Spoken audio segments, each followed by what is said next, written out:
What's good, guys? Fantasy Joe back here with my Week 15 wide receiver rankings. If you guys are new to the channel, make sure to hit that subscribe button. If you guys are new, post waiver wire videos, rankings, usually during the regular season. Now that we're in the playoffs, I don't post it, but buy low, sell highs, all the fantasy football content you need. 2025 rankings will start coming out here pretty shortly. We do fantasy football year-round here. Dynasty content in the offseason, all the stuff to keep you up to date and ahead of your league mates. So hit that subscribe button if you want to bring home that fantasy football championship this season. Beat your friends and family and get that edge. Also, if you guys leave any comments in the comment section down below, I respond to every single comment so you can get any start sits you need for the playoffs. Any kind of fantasy advice you need, do I do this trade in a dynasty, whatever it may be, I can really customize the advice to you guys, and I respond to every single comment. Hitting the like button helps out as well, but let's dive into these rankings. Here's our half PPR. Number 1, Jahmyr Chase, the man, the myth, the legend himself. He's been unbelievable this year, and you're playing him as a number 1 wide receiver by a pretty wide margin right now. 2, Puka Nacua against San Francisco. He's been on fire recently. He's the number 1 receiver on this team. They design a lot of great plays for him. Passing game, running game, they get utilize him a lot, and he's an excellent player. 3, Nico Collins against Miami. Solid matchup for Nico. I'm not really concerned about their corners over in Miami. Obviously, they have Jalen Ramsey who's having a good year, but against a wide receiver like Nico with his size, speed combination, he's a tough guy for any defense to stop. 4, Amon-Ra St. Brown against Buffalo. This should be a good one, a high-scoring game, and I think Amon-Ra might need to be utilized more than he is on a week-to-week basis, so I think this could be a good one for him. 5, Justin Jefferson against Chicago. I know he struggled the last time he played them, but I think that is going to be motivation enough for Justin Jefferson to have a good game in this one. 6, Devontae Adams against Jacksonville. Excellent matchup for him. He's balled these last few weeks, and then with the target volume he's getting in that connection with Aaron Rodgers, this matchup, he's a top 10 play. 7, we got A.J. Brown against Pittsburgh. It might not have been what people are hoping for these last couple of weeks. Brighter days are ahead for A.J. Brown. He's one of the true amazing talents at the position, and he's going to have great games. I'm not scared about Pittsburgh's secondary and how good they've been against wide receivers.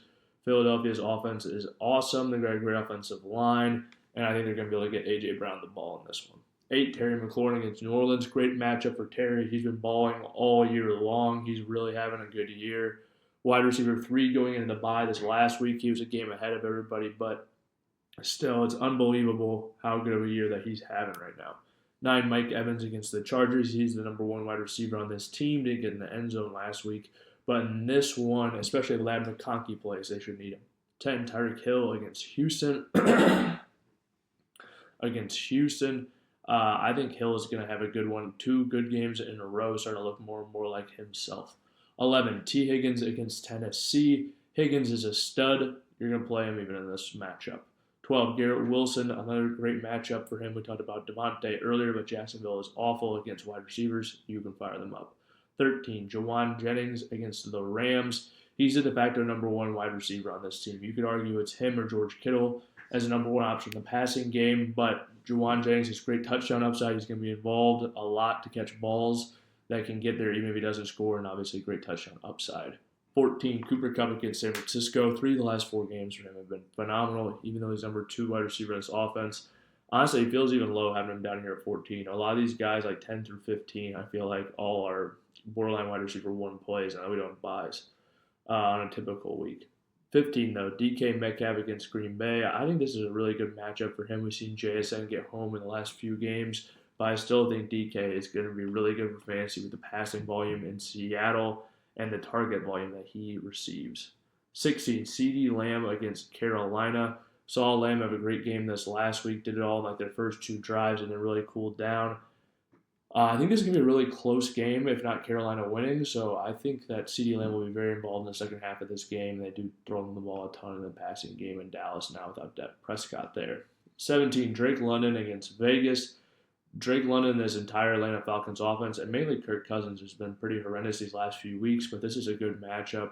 Drake should figure it out here soon. 18, Jordan Addison against Chicago. He's been balling recently, and I think you can keep rolling him out. He balled a few weeks ago against Chicago when they played Jalen Johnson, likely to be more on Justin Jefferson, which opens up options for Addison. 19, JSN against Green Bay. He's been balling, like I said. He's a top 20 play. And I don't think anybody in the Green Bay secondary currently can really slow these guys down. 20, Zay Flowers against the Giants. I mean corner-wise for Green Bay, not talking about the safety. He's obviously an excellent player. 20, Zay Flowers against the Giants. Zay's a stud, and this is a good matchup. None of the Giants' corner, none of the Giants' secondary can cover, period.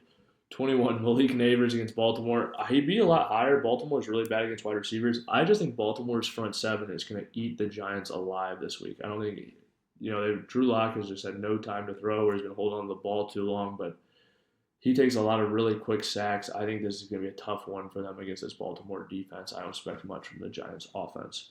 22, we got Jerry Jeudy against Kansas City. He's been balling too many weeks to not be a great play, and you're playing him in that one. 23, DJ Moore against Minnesota. Great matchup for Moore, and they get him a lot of design touches every week, or he's a big part of the game plan every week, I should say. Not a ton of design touches, but usually there's a few plays really specifically designed for him in the screen game and things like that. 24, Calvin Ridley against Cincinnati. I think this is a good matchup for Ridley, and I think he gets a ton of target volume on this team, so things are going to hit for him, and he's an extremely talented wide receiver. 25, Ladd McConkey against Tampa Bay. Monitor his health. He missed this last contest, but hopefully he'll be out there in this one. It's a good matchup for Ladd. He's been more and more involved as the weeks have gone on.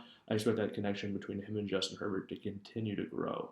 26, we have Cortland Sutton against Indy. Sutton's had some really good weeks. He's up a lot higher in the scoring than I think a lot of people would guess off the top of their head.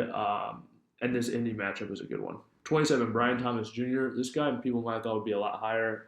He's the number one on that team. He's going to receive a lot of targets. Don't have a ton of confidence in the quarterback situation.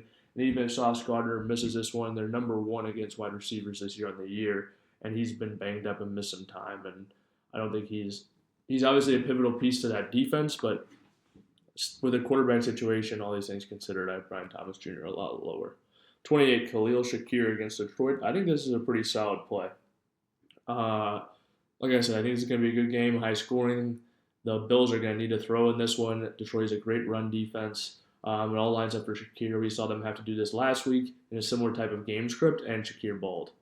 29, Adam Thielen. He's been receiving a ton of targets lately. If you were on the waiver wire videos, you saw that he's been an ad for several weeks. Great guy to add right now. Dallas can't stop anybody in their secondary, so him to continue to eat just gets that void in the defense a lot, kind of similar to that Travis Kelce type of role. Just sits down in the middle of the zone about 5-8 yards off the line of scrimmage, catches the ball, gets another 3 or 4, and that's kind of his role. Jaden Reed against Seattle. I know it's tough to put him back out there because he's coming off a 0 game, a dud, but it's exactly why I think he's going to be drawn up into the game plan for some explosive plays. He's still a good player. I expect brighter days ahead for Jordan Reed, and I still think he's a good play this week. If you guys have made to the point in the video, please hit that subscribe button. Why not? Really would love to have you guys around. Appreciate everyone who has hit the subscribe button, and drop some comments in the comment section. Hit that like button. Really helps out the channel. And until next time, I'll see you guys.